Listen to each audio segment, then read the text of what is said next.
देखिए, आदरणीय प्रधानमंत्री जी का मैं आशीर्वाद लेने के लिए गया था और आदरणीय प्रधानमंत्री जी ने कहा है और मैंने बधाई भी दी है आदरणीय प्रधानमंत्री जी को, जो 3 स्टेटों में प्रचंड बहुमत से भारतीय जनता पार्टी की विजय हुई है और उसका एक बड़ा जो मैसेज है, जो लोगों को नीचे लाभ मिला है, जो आदरणीय प्रधानमंत्री जी ने नीतियाँ बनाई हैं, जो दूर से दूर बैठे हुए गरीब व्यक्ति तक पहुंच रही हैं, गरीब व्यक्ति को डायरेक्ट उसके साथ जोड़ा गया है,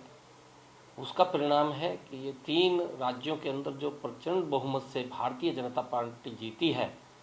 नरेंद्र मोदी जी की नीतियों का परिणाम है। आदरणीय प्रधानमंत्री जी को मैंने इस विजय की बधाई दी है, उन्होंने आशीर्वाद दिया है और कहा है कि हरियाणा के अंदर भी आप मजबूती से सबको साथ लेकर के काम करना है और जो विकसित भारत संकल्प यात्रा जो चल रही है उसके बारे में भी आदरणीय प्रधानमंत्री जी ने डीपली उसके बारे में जानकारी ली है कि उसका कितना नीचे तक लाभ मिल रहा है, क्योंकि मोदी की गारंटी, लोग उस नाम से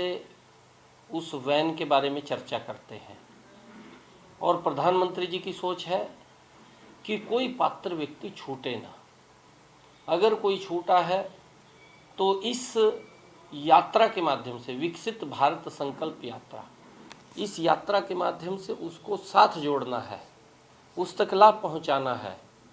ये पहली ऐसी सरकार मैंने देखी है कि वोट लेकर के नहीं तो सरकारें गरीब व्यक्ति से भागती हुई नजर आती थी,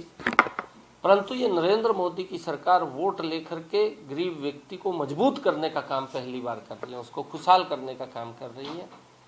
और उसको लेकर के विकसित भारत संकल्प यात्रा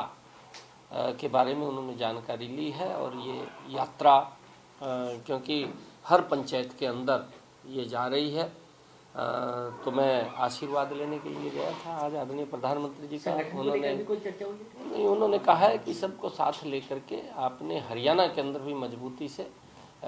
कमल का फूल खिले, उसके लिए काम करना है, सबको साथ लेकर। चर्चाएं हो रही हैं कि लोकसभा चुनाव और विधानसभा चुनाव एक साथ हों, क्या लगता है कि बीजेपी तैयार है इन चुनाव के लिए? देखिए, ये चुनाव आयोग का विषय है, परंतु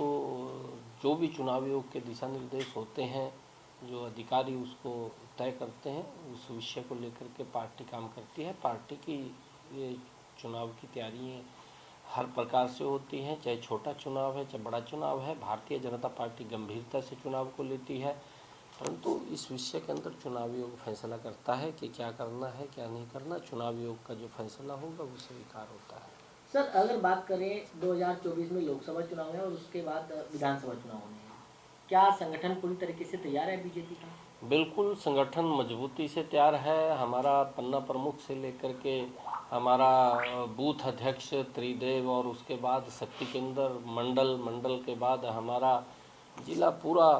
एक चैन सिस्टम कार्यकर्ताओं का है और मजबूती से नरेंद्र मोदी जी की जो नीतियाँ हैं,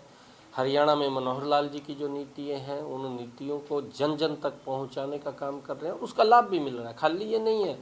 कि योजना बन गई है और नीचे लाभ नहीं पहुंचा, उसका लाभ पहुंच रहा है। और आदरणीय प्रधानमंत्री जी ने विकसित भारत संकल्प यात्रा जो शुरू की है, उसका उद्देश्य यही है कि कोई पात्र व्यक्ति छूटना नहीं चाहिए। क्योंकि हम गांव के अंदर जब जाते थे तो गांव के लोग इस प्रकार की बात बोलते थे कि ये तो अमीर व्यक्ति है, ये मजबूत व्यक्ति है, भाई इसका बीपीएल बना हुआ है,